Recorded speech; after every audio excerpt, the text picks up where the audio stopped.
Infertility सिर्फ औरतों की समस्याएं नहीं है, 50% फर्टिलिटी प्रॉब्लम्स के लिए जिम्मेदार होता है। Low sperm count, varicocele, hormones में इम्बैलेंस भी मेल इनफर्टिलिटी कारण हो सकता है।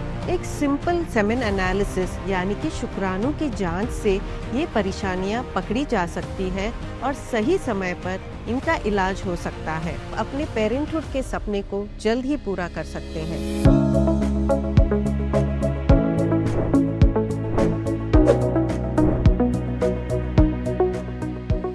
क्या आप जानते हैं कि इनफर्टिलिटी सिर्फ औरतों की समस्याएं नहीं है।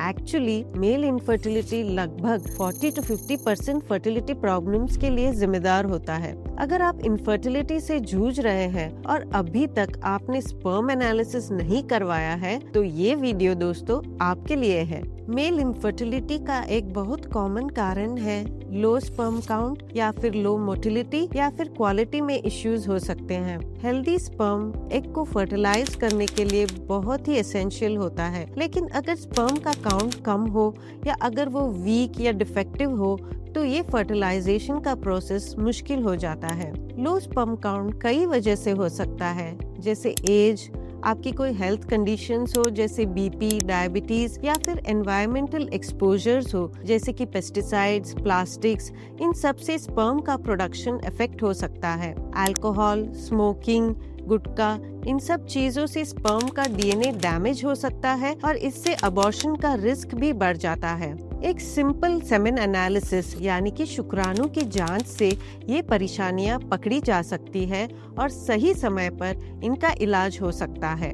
मेल इनफर्टिलिटी का एक और कॉमन कॉज है वेरिकोसील। वेरिकोसील एक ऐसी कंडीशन है जिसमें स्क्रोटम या टेस्टिस के आसपास की नसें फूल जाती है और टेस्टिस में तापमान बढ़ जाने से शुक्राणु की मोटिलिटी कम हो जाती है। लगभग 15% मर्दों को वेरिकोसील होता है, लेकिन उनको उसके बारे में पता ही नहीं होता क्योंकि इसके कोई लक्षण ही नहीं होते। ये सिर्फ स्कैनिंग पर पता चलती है। वेरिकोसील को सर्जरी से ट्रीट किया जा सकता है, लेकिन याद रखिए दोस्तों, हर वेरिकोसील के पेशेंट को सर्जरी की जरूरत नहीं होती। ये डिसाइड करने के लिए आपको अपने एंड्रोलॉजिस्ट से मिलना चाहिए। हार्मोन्स में इम्बैलेंस भी मेल इनफर्टिलिटी का एक कारण हो सकता है। टेस्टोस्टेरोन और दूसरे हार्मोन्स जैसे एफएसएच, एलएच, ये सब स्पर्म प्रोडक्शन में बहुत जरूरी होते हैं। जब इन हार्मोन्स का बैलेंस नहीं होता तो हेल्दी स्पर्म बनने की एबिलिटी को अफेक्ट हो सकता है।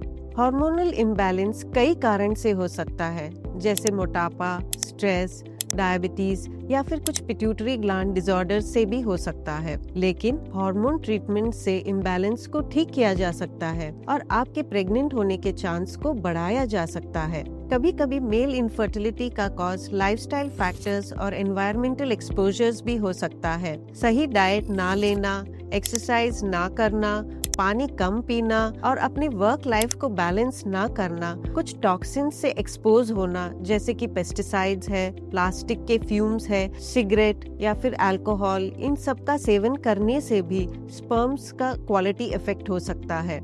हेल्दी डाइट, रेगुलरली एक्सरसाइज करना, सही मात्रा में नींद लेना, स्ट्रेस ना लेना, काम और स्ट्रेस को बैलेंस करना और टॉक्सिन से दूर रहना, इन सब से आप अपने प्रेगनेंसी के चांस को बढ़ा सकते हैं। समझने की बात यह है दोस्तों कि मर्दों में प्रॉब्लम्स कॉमन है, बट साथ ही उनकी ट्रीटमेंट भी उपलब्ध है और उनका सक्सेस रेट भी बहुत अच्छा है। झिझकिए मत, खुल के अपने एक्सपर्ट से बात कीजिए ताकि आप अपने पेरेंटहुड के सपने को जल्द ही पूरा कर सकते हैं। अगर आपको ये वीडियो अच्छा लगा हो तो प्लीज लाइक और सब्सक्राइब जरूर कीजिए और ऐसे लोगों के साथ शेयर कीजिए जिन्हें इसकी जरूरत हो।